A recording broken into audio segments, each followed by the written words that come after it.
right, we'll bring up the next case.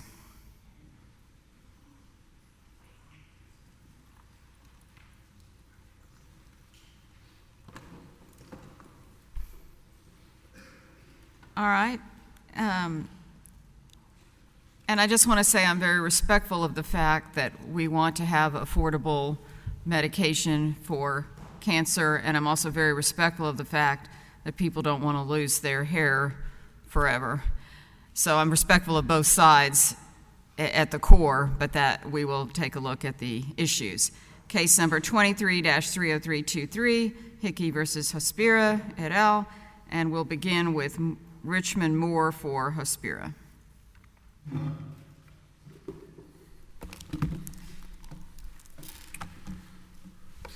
Good morning. May it please the court, Rich Moore for Hospira Inc. and Hospira Worldwide LLC. Plaintiff's state law failure to warn claims are preempted by federal law because it was impossible under federal regulations for Hospira to change its labeling to warn of permanent hair loss without prior FDA approval. But in the end, you did request the label warning and you got it. Correct. So the CBE process was available to you. It was used. It was used, but it was used on different information that we did not have access to at the time.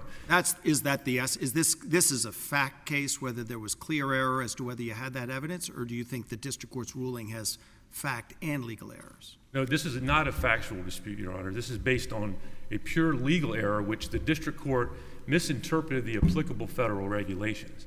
There's no dispute that that when the labeling was changed, eventually, it was done so based on Sanofi's internal adverse event report data, not on information that was available to Hospira at the time. What the district court did was created a brand new regulation only as applied to 505(b)(2) requirements that both ignored the text of the regulation, it disregarded the significance of the FDA approval, and it misinterpreted the FDA's own explanation of its regulation. So am I right or wrong that the district court around page 26 said, well, regardless of the complicated questions implicated by pre-approval data, also studies post-approval show a heightened risk of permanent hair loss? The district court looked at information before approval and after approval. What the district court did not do is do a comparison between the two and find that it met the requirements of the CBE regulation. That's the heart of the case. That's what's required under the CBE regulation, that it show a risk of a different type or greater. It said, I see a heightened risk based on post-approval studies. That sounds like that's what you're supposed to do to see if there's newly acquired information of a heightened risk, and it said that it did. But there was also a risk before approval. Yeah, you can't know if it's new unless you know what's old. Exactly. That's your point? That's exactly right. So new before and after, do you accept the Fourth Circuit's Knight decision as the correct one? Who's got the burden to produce before and after? Correct. We think that's right. Yeah. That is right. Yeah. So why isn't that just a fact determination that she made the finding that the plaintiffs here did show post-approval after 2011, new evidence came to show a higher risk frequency? Well, because she didn't find that, respectfully, Your Honor. She says she did at page 26. No, you don't. Okay. Well, what she did was she said there was a risk after approval that showed a causal standard. She said there was a risk before approval that met the causal standard. What she did not do, it is nowhere in that opinion a comparison between the two. Nowhere in that. Are you suggesting we vacate remand so the experts can give us what the numerator is and what the denominator is? I believe the correct approach should be, Your Honor, there's no factual dispute here. This is a misinterpretation of the regulation. The plaintiffs advanced an incorrect interpretation of the regulation. But you're saying, and they may agree, this is obviously these preemption wars are extremely consequential. A lot of them end up in high estate courts. We're looking at post-outbreak case law. Right. Now, we're not in a situation where anyone's doubting causation, because you all commendably did say, there is some higher risk, that's why we're warning. Correct? Correct. I mean, the data, we take issue with the data, but for purposes of this appeal, the sentence of warning isn't exactly that. It just says this has happened. Correct. It doesn't say it's caused by the drug. It just says this does happen. That's right. Because there's, at least at the time that was decided by the FDA, it wasn't clear to them that it was because of this drug. That's right. The FDA, when the FDA made the decision based on Sanofi's data, not our data, it said all that can be said here because of the confounding factors is that cases have been reported. But for purposes of this appeal, again, Which is a little bit different from cases have been caused. correct. And so, But if there is no caution, they don't add to a warning for the very reasons your brief said. You don't want to overwarn doctors and patients. that's right. Yeah. It's like So Goldilocks. they didn't just say, well, we're just going to do it, whether there's causation or not. This is the rare case that I think scientific causation isn't implicated, because you all and the FDA, everyone agreed, we've now got to tell women, primarily, there's a risk of permanent hair loss. Everyone Right. did it. But that's right, but that's after the relevant time period, Your Honor, because during the relevant time period, which for us was March 2011 until October 2013, when this plaintiff took the product, the question is, was there any new information in that time period that showed a risk of a different type or greater severity or frequency that had been previously reported? Because the FDA had that Correct. when they approved it. That's right. And so your point is, at the time y'all took it, it was already out there, but the FDA did not think it needed to be said, did not think it would be helpful. That's exactly right. But Wyeth is pretty crystal clear, disagree if I'm wrong, that the duty extends to re-examining earlier data. It's not this, oh, well, Americans get hurt because the FDA, in its very limited resources, just didn't notice this type of more severe circumstance. You're not saying there's a free pass just because they didn't see it in the original data. That's right. Well, that's correct. There can be accumulating data taken together that can form newly acquired information. But the court in Knight nailed it.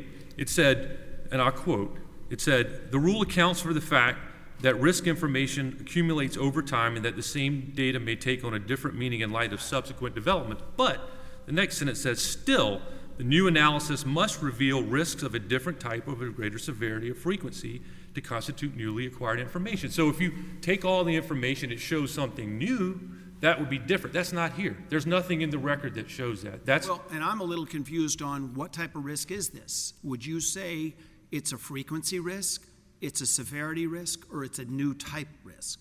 Frequency. You think frequency. Correct. But in the original warning back in 1996, they just said baldness. They never said permanent baldness. That's right. It sounds like severity or new type. Well, no, the type is permanent hair loss. The severity. There was no warning ever of permanent hair loss. Right, but the point here is that permanent hair loss, no, but there were Hair reports. loss. It didn't say permanent or temporary. Right. It said hair loss. Correct. That's Why right. is that frequency? Why isn't that severity? Sounds like a lot more severe if you're going to lose your hair forever. Well, let me be clear. Permanent hair loss is a risk of a different severity or type than hair loss. Okay. However, the question is, that's the risk at issue, permanent hair loss. The question is, were there reports of permanent hair loss of a greater frequency Why than... is that the question? May we go a little longer? This is important. Do you mind if we have Yeah, some although time? you're going to have Ackard next. I know. I would, if I Okay, could quickly, have- yeah.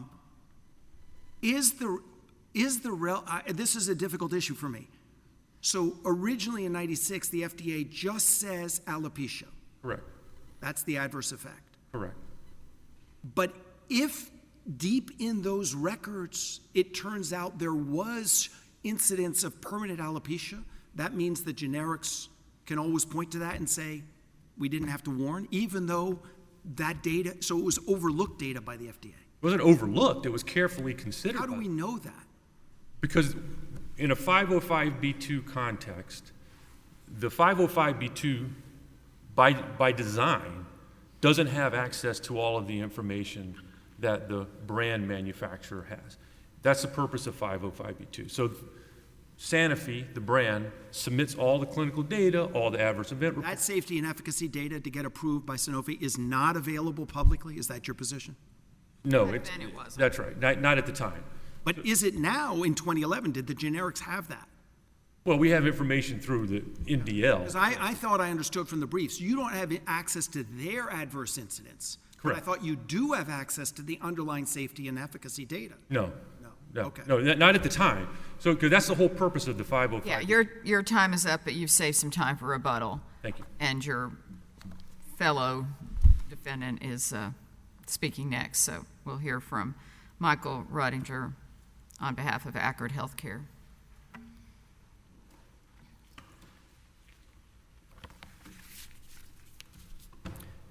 Good morning, Your Honors. May it please the Court, Mike Ruttinger for Accord Healthcare Incorporated, representing Accord as to the Adams, Woodson, and Cooper cases consolidated as part of this appeal. Your Honor, Judge Higginson, when you asked my colleague, Mr. Moore, about is this a fact case or a law case, It's a law case. And the reason it is a law case is because when the district court certified this case for an interlocutory appeal, the court expressed the need for guidance as to how the newly acquired information regulation applies in the context of a 505b2. This court will be issuing the first decision of any federal court explaining how that regulation applies to a 505b2. One thing I'm wondering is, because you have the 505J where they just completely do exactly what the prior company did, and they follow that exactly, so that's kind of easy. This one's a little different because y'all change it a little. And what I'm wondering is if what the district court was focused on really is if your change is what is causing the problem, you need to get that out, as opposed to you're simply in the same bucket as everybody else that has started giving this medicine. Your Honor, yes, and the reason why is because if this court applies the interpretation of newly acquired information that we believe it should, then that is exactly how the regulatory system works and exactly the reason that Congress designed it to work in that way. Now, the answer to the guidance we believe this court should provide to the district court, and I think that this addresses many of the questions Judge Higginson asked earlier, is to create a rule that says in the 505b2 context, the newly acquired information means information acquired by a 505b2 manufacturer after the date of its approval that reveals a risk of a different type, greater severity, or frequency than reflected in the publicly available scientific and medical literature at the time of that 505b2's approval. That is, that 505b2's date of approval creates the baseline from which the court should apply the— Here, that would be 2011. That's the before and after. June 2011 for Accord's docetaxel product. Yes, Your Honor. Am I wrong that the district court said in the alternative, and this is around page 26, I also think the studies do show, the reanalysis of the underlying data, the frequency is higher? To ask Your Honor, just to clarify, the district court made two observations on the literature. One was about the pre-approval literature. One's about— are you talking about the pre-approval literature? I'm talking about the post-approval. I think I understand. Comparing the two. So the short answer is, under the interpretation of the regulation we believe the court should have applied, the court did not apply that. Because the district court basically got hung up on what do you do with the right of reference issue, Mr. Moore said. What do you do with the fact that a 505b2, and this is undisputed, does not have access to the clinical trial data on which Sanofi initially had the Taxotere product approved? And so the court said, well, if there's no numerator to that equation, if I can't do a direct comparison because I don't know what the 505b2s knew at that time, can I just say, well, there is some risk post-approval, and that's enough to cause duty to revise the label? The answer to that, we believe, is that no, because while there may be risk information in post-approval literature, under the text of the regulation, it is not necessarily of a greater severity or frequency or a different type than of the information that the 505b2 And could you all were not notified of people using your drugs that they were losing their hair permanently. With respect to Accord, correct. During the relevant time periods, Accord received no adverse event reports about permanent alopecia. But what I'm trying to understand, so let me just give a hypo. Let's say the drug was well known to be giving people headaches, okay, but maybe the terrible headache wasn't listed, but just a light headache or something, and there were still terrible headaches. But let's say that the alteration made by X, who takes over the drug, now causes people, now more people are dying, okay? So it's not just getting a headache, they're dying. That is something they better tell everyone, because no other version of this drug is having people die, but theirs is. So they better get out there and tell them. But that's different from the headache. Is that making any sense? I realize that's a hypo, but Yes, Your Honor, and it's exactly how the system should work. So take, for example, Accord's docetaxel. It varies from Taxotere in only two ways. The use of citric acid and polyethylene glycol as inactive ingredients. Suppose for a moment, and I think this is the same hypothetical that Your Honor is giving, but with the actual facts of this case, that Accord were to determine that there was an allergic interaction or some sort of contraindication where the use of citric acid was causing headaches, let's say. If Accord receives adverse event reports or even sees medical literature post-approval that begins indicating that triggers the duty that Judge Malazzo was concerned with of to go back in time and look and say, well, is this something that was already in the pre-approval data or not? And if it's not, in that case, it would certainly be up to Accord to then begin the CBE process to the FDA Because and it's say, their addition, the citric acid, as opposed to what was already there. And that, to me, is what I'm wondering is what 505B2 is really meaning. The new change, not if you're essentially a 505J, correct, exactly, Your Honor. which Now, is adding a little salt or something. Now, that's not to say that if Accord were to receive a heightened spike in adverse event reports or review some of the post-approval literature that appears in the record reporting permanent chemotherapy-induced alopecia connected to docetaxel, that it doesn't just get to ignore it. But that's not our position. But so Hospira would be in a different situation than you then? Because they, Not with respect to the post-approval literature. With respect to adverse events, yes, but the post-approval literature. I mean, it's important for me to hear you're saying the generics are not getting a free pass here. Exactly, Your Honor. It's if they get adverse decision, and I understand there's a distinction. I think I understand their argument is those adverse decisions weren't salient or any worse than pre-approval. But additionally, you'd be responsible if there are public studies saying we've reanalyzed the original data. There's a big risk here. You accept that? Yes, Your Honor. And in fact, this is exactly where I think the district court tripped up in its application of newly acquired information. Because the district court said, well, there are post-approval studies that show some incidence Right. of That's- permanent that's where I got chemotherapy-induced tripped up. alopecia. What's the answer to So that? the answer to that, Your Honor, is upon receiving those post-approval literature, Accord doesn't ignore that, but rather Accord says, all right, that triggers our duty to look back and consider how does that compare to what's out there. And the reality is, if you look at this, and this is undisputed in the record, there are pre-approval instances of chemotherapy-induced alopecia reported in the pre-approval literature. The district court recognized this in its decision. So you're saying comparing the two literature, it doesn't get worse in the post than the pre? I'm saying that it doesn't get worse, but also, Your Honor, the duty that the district court put. Just interrupt because your time's out, and I may not be allowed to ask much more questions. But Ask what you even though there were experts below, I don't really see hard math being done by the district court. And with respect, in the briefs, this is pretty much from page 40 on. So how do we really know the before-after numbers? You say the incident report showed permanent alopecia at a similar frequency. How, is the record, when you say it's undisputed, is it really undisputed here, or would that be something?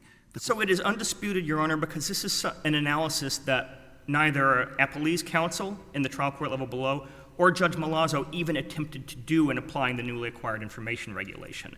If I can just continue my answer to that question, what the court did was say, well, there are post-approval incidents, and because I don't know what to do with this right of reference issue with the 505B2s, I'll say that's enough to do a duty to revise. The problem with that approach, Your Honors, is that if you go back and begin saying there's a duty to reassess pre-approval literature, it begins to have a 505B2 act like it's the brand drug in considering the same underlying safety and efficacy issues And that the create some FDA monetary issues. resolved Okay. at the time of approval. All right, Thank thank you. You've reserved time for rebuttal.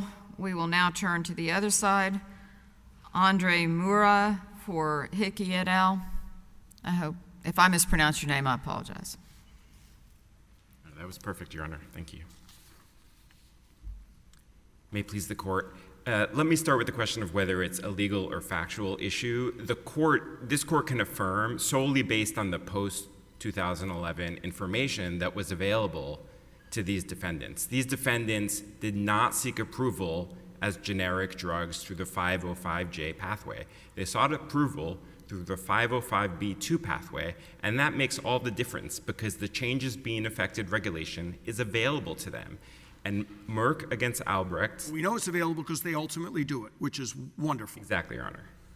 But is causation somehow not is still a question, or is the FDA's decision not to reject the new label confirming there's a causation issue?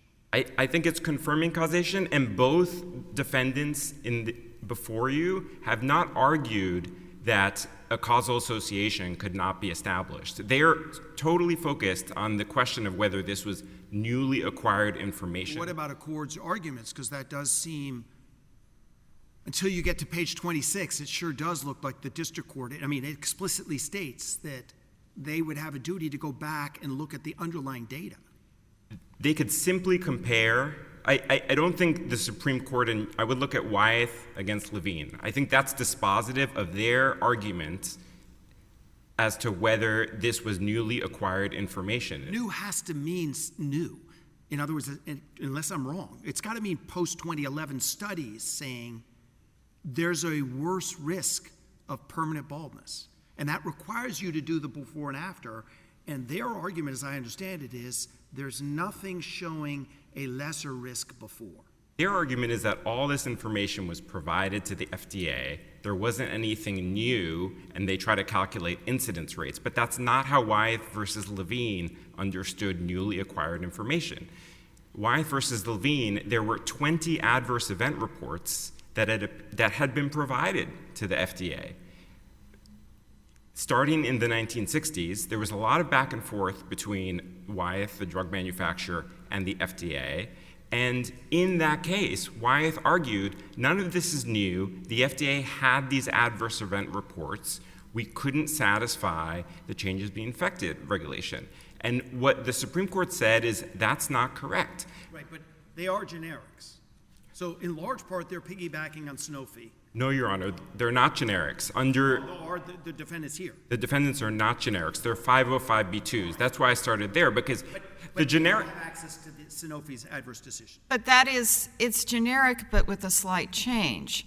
And slight enough change that the FDA approves it without starting from scratch, which is what they do with most. If I created a new drug, we'd have to go through a very long path before it would be approved. That's different from these people. And that's why I'm asking if 505b2 is really focused on that switch, rather, because 505j doesn't really have to do anything different. But if you added X, and all of a sudden X starts having an influence that the other drug did not, that's when you better start running down the street and getting it out there. I would Right? disagree, Your Honor, insofar as 505b2s are not merely responsible for the changes going forward to their drugs. So if they add, you gave the example of salt, they're not merely responsible for that. They're responsible for their entire drug product. And if you look at, we have a very, the Woodcock letter has a very long explanation of the 505b2 process. And it makes very clear that 505b2 drugs are standalone new drug applications. They are subject to the exact same requirements as what you would call a brand name drug.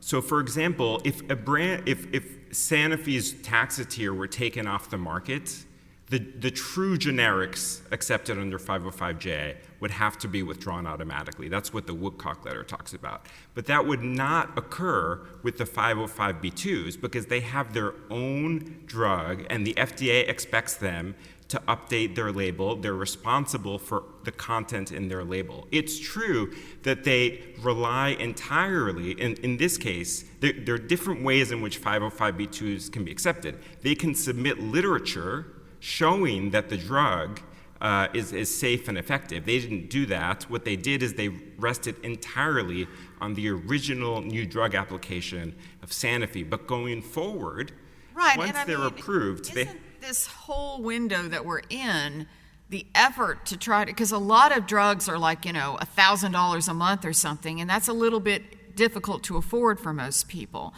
And sometimes the insurance doesn't cover it, and so on and so forth. So the effort is to try to bring that down after the relevant period of time when it's open, and that's what these are about. They are not brand new. They are based on the prior one.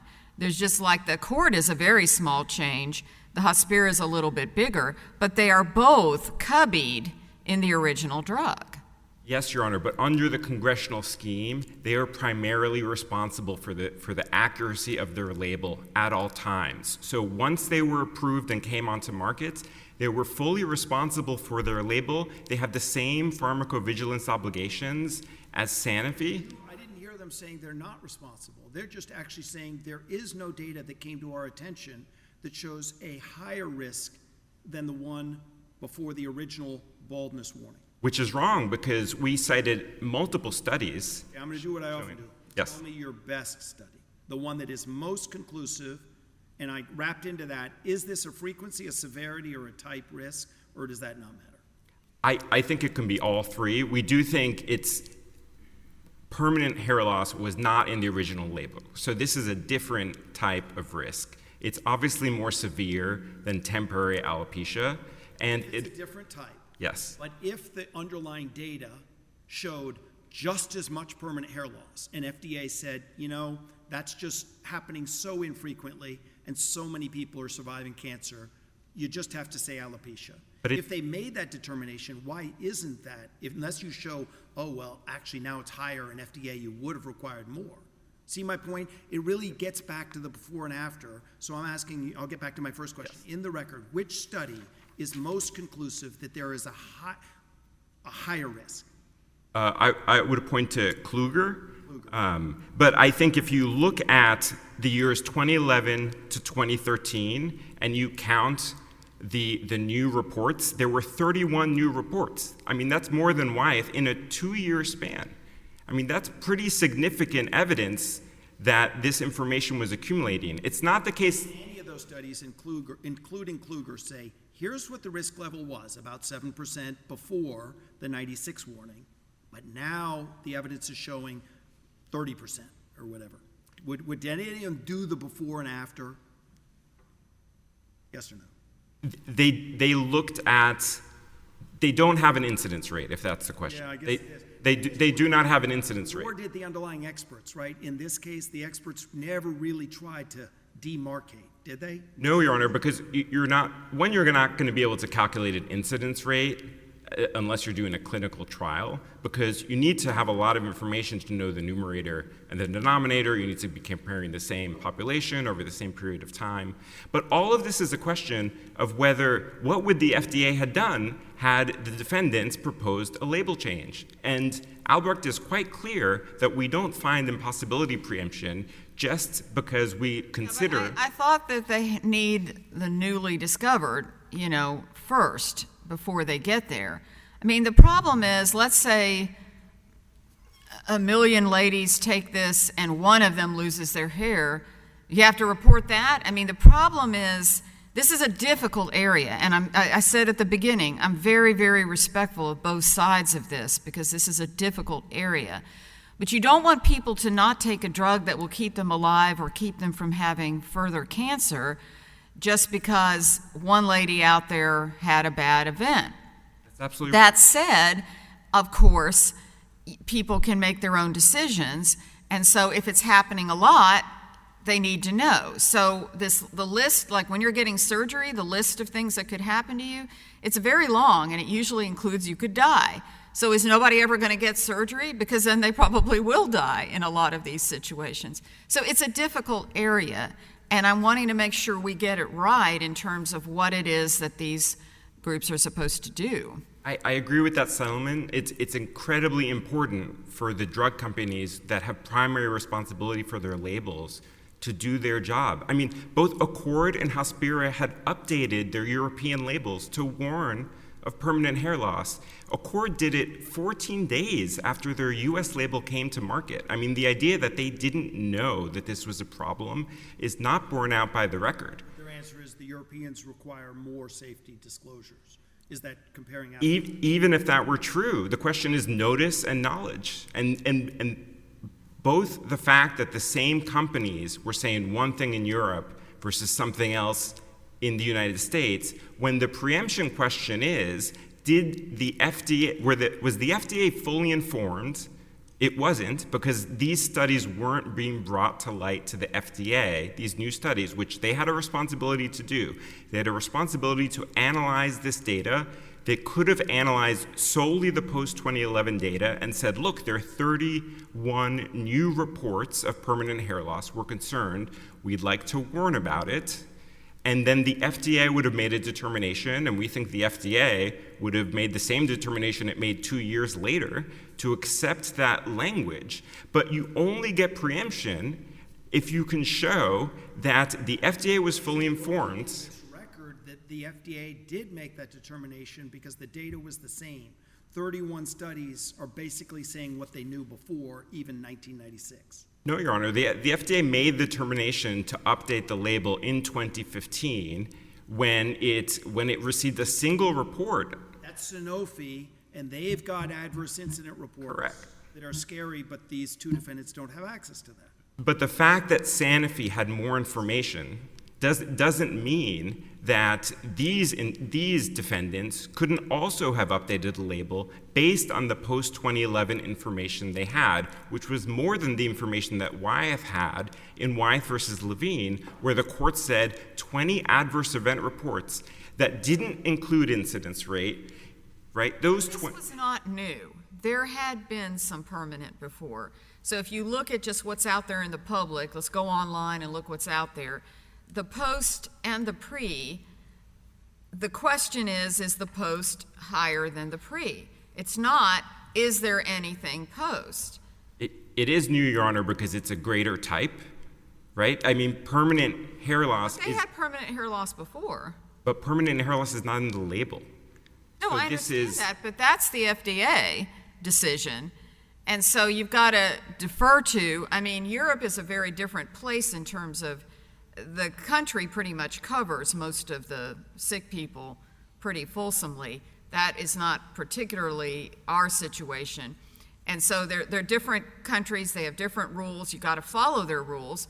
And the FDA did not think it was meaningful enough as of 2011, but they later did. When you get maybe a complaint and then you start seeing that there's more complaints and so on, maybe that's what persuaded them. But even there, they're still not saying that this causes the permanent hair loss. They're just saying, well, okay, some people have had it. Well, you don't have to establish causation to get a label change. The standard is some basis to believe for the adverse warning section. So that standard, clearly the FDA thought was No, met. I understand that, but you've got, I mean, this is just a really, really difficult area because I totally respect wanting to stay alive, wanting to not get cancer again, but I also respect not wanting to lose your hair forever.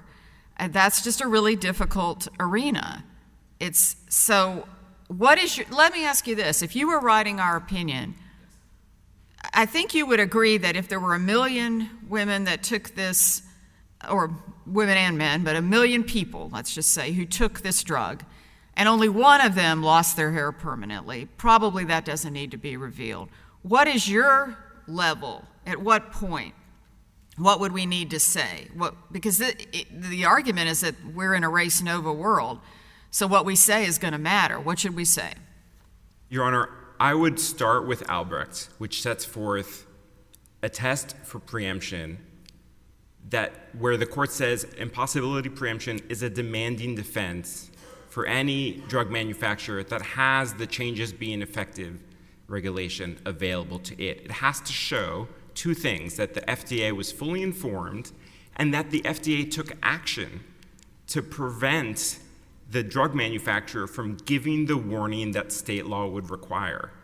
That didn't happen here because there was never an ask, there was never an FDA action where the FDA said, you cannot provide this warning.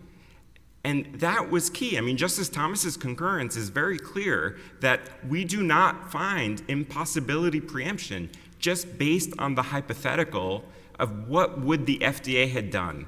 So do we know exactly what the FDA would have done? I think we have a very good indication because 2 years later, the FDA accepted this label change. But their defense is impossibility preemption, and they cannot establish that demanding defense simply by arguing that the FDA might have made a different decision. I've been pronouncing it Sanofi. Sanofi had a unique data set of adverse incidents. And pretty much as soon as they said, we see a problem here, at least Accord jumped in and said, fine, change our label too.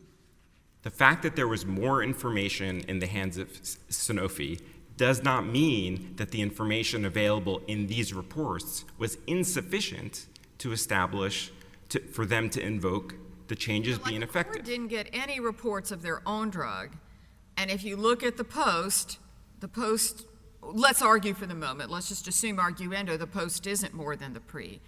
Why then would they need to do anything? That's the part that I'm finding hard to understand. I don't think it's correct that the defendants didn't have any reports. The Accord didn't, the Hospira did. That's my understanding of, you didn't say differently on that. Well, I'm not sure that's correct because Accord did have the 10-year follow-up data from Sanofi. I mean, that's what I'm saying that Accord's own drugs were not reported back to them that people are getting that. I'm not saying they couldn't read the public stuff. I'm saying their own, whereas Hospira did get some information. But I don't see why that would matter, Your Honor, when they based their drug entirely on Sanofi's NDA. I mean, they're both trying to have it both ways. That's more of a 505J. You're saying they're a 505B2. Correct. But they didn't get notice, but they should nevertheless do this. It's a little bit hard for me to because the problem is whatever ruling we make is going to be meaningful for a lot of other situations. So I want to be sure that I always want to be sure it's correct, but here it is a very complex situation, so I just want to be sure I'm understanding what you're saying on this. Let me point, Your Honor, to the definition of newly acquired information because it's not limited to adverse event reports that a single company might have obtained. It's data, analysis, or other information not previously submitted to the agency, which may include, but is not limited to, data derived from new clinical studies, reports, or adverse events, or new analysis of previously submitted data if the studies reveal risks of a different type, greater severity, or frequency. And we have greater type, we have greater severity, and we arguably have greater frequency, and you just have to apply what is newly acquired evidence. Do you accept the Fourth Circuit Knight decision too? In what regard, Your Honor? Well, as to the burden shifting analysis and what is it? Because I know state highest courts have been wrestling with impossibility preemption too. Well, I guess the question is, what's your best case if we were writing this decision and interpreting this? What's the best case you'd point us to? The best case is Evans against Gilead, was a case from the District of Hawaii. It was a case involving Truvada, another drug, and the court, yes. But I honestly think Wyeth versus Levine and Merck are the best cases, yes. Can you articulate any problems with the Fourth Circuit Knight decision? I didn't see you in your brief say there were. Well, it's not really a problem here because we identified studies post-11. I think in a lot of these cases, the litigants just don't identify anything, and so the burden shifting matters. Seeking guidance, let's say you don't get everything you want. Let's say they prevail. What's the limiting language? They're different. I mean, obviously, there are many ways to slice this in terms of giving guidance for the MDL that's pending. Yes. If the burden was for us to come forth with evidence, we have come forth with evidence post-2011 that establishes that a label change could have been put in place. There was newly acquired information that the risk was higher than the one pre-2011? Correct, Your Honor. The Luger study is the strongest one. Not only that the risk was higher, but that there was a risk of greater severity and type. I mean, this risk was not in the label. Permanent hair loss was not in the label. The district court found that the FDA was not clued in to this until 2015. So what would the FDA have done had these defendants gone to the FDA and said, we would like to update the label based on these studies, which show 31 additional reports of Taxotere. How many had they given their drug to? It was 160,000 or something, correct? I don't think it matters because if you look at Wyeth versus Levine, there were only 20 reports.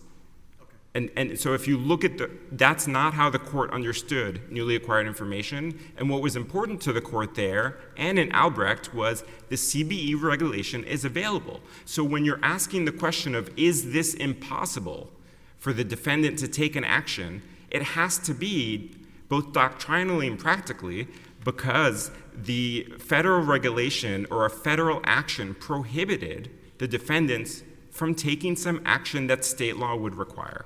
Okay. Thank you, Your Honor. Appreciate your argument. I think I could probably spend all day with this, but we don't have that. Thank you, Your Honor. So. All right, we'll hear the rebuttal, starting with Hospira.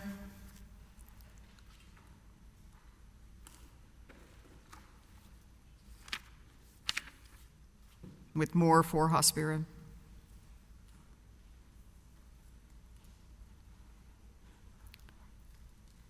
Why was it impossible? Because they didn't meet the regulation. And we can't change the label if it doesn't meet the regulation. And just to point to page 26 of the district court's order, the key to that was the district court went straight to the causal standard on page 26. It skipped over the greater frequency standard. And that's the point. And the court doubled down on that in footnote 84 when it quoted the Federal Register. Where's the best in the record statement of what the frequency of permanent hair loss was before FDA approved the 96 label saying just alopecia? So How do you know what that number is? So there are many different studies, but the two best ones are the Nabholt study, and that's in 5835 of the record, 7.4%, and the Sedlacek study, I thought it was around 7%. and that's 5844. Both of those, Around 7% too? 6.3%. And right, and Appellee's counsel said their best study was the Kluger study, 2%. 2%. That's less than 7%. That's less than 6%. So their best study, by their very admission. Am I right? I wish the district court had done it this clearly, if this is the way to do it. Right, but the district court, of course, was not applying the correct analysis. The district court wasn't doing any. The district court went right to the causal standard, which we're not talking about here. It skipped over the greater frequency. That's the key point here. And that's what the plaintiff's counsel is doing as well. Plaintiff's counsel keeps talking about there's 30 more cases. Well, that's great. Cases are always going to be more cases when you have a drug on the market. That says nothing about the frequency. I have a question. Sanofi, they get the CBE-approved new, more strict warning in December of 2015. Correct. You wait about 15 months. Correct. Why? Does the record tell us why? It's not in this record, but it got tied up with another labeling change. That's one reason. The second reason is we did our own analysis, looked back at the data, looked at the Sanofi's data, and that just took some time. But eventually, we did make. And you think it's irrelevant because the person suing you all already had taken the drug Absolutely. prior to this whole scenario of the 15 months. Right. This Is applies. that the end date when they take it or when they're prescribed it? Which is the end date for this analysis? The better end date is when, well, it's when they finish taking it.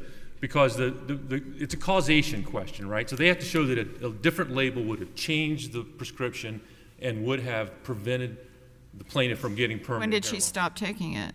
February of 2014. Okay. And so I don't think it's pertinent here. I mean, during that, there was nothing before that time period. We use all the time. What about the Hawaii case? Are you familiar with it or not? Wyeth? The Hawaii case that he said was his best. Right. That doesn't say anything about the question here, which is greater severity or frequency. It just doesn't address it. It's just a garden variety preemption case that really doesn't. None of their cases support the proposition that they're saying, but this is, including that case or Wyeth. Okay. On the two-step approach, how would that work? So the two-step approach is in Albrecht, and the first step is what we're talking about here, which is whether there was newly acquired information. That's the issue in this case, and there was not. There is a second step to the analysis, which is that if there were newly acquired information, is there clear evidence the FDA would have rejected a proposed labeling change? And you say that's not in front of us because you think you win on the first step. Okay. Right. Thank you. You've used your time for rebuttal. We'll now hear from. Okay. We'll hear from Ruttinger for Ackerd. Thank you, Your Honor. Judge Haynes, I'd like to answer your question. Let's talk about where the impossibility is here. Understand what it is that plaintiffs want state law to have done. According to Appellees, Accord and Hospira should have made the exact same label revision that Sanofi, well, go with that, Your Honor, did in December 2015, but that they should have done it as early as 2011. Let's be clear about what Sanofi based its label revision on. It was working with the FDA, looking back at 20 years of Sanofi's own data, not only its clinical trial data, but thousands of adverse event reports. It is undisputed that due to the right of reference provisions built into Section B2, Accord did not have that data. It was not possible for Accord or Hospira to have done the same analysis that led to the Sanofi label change.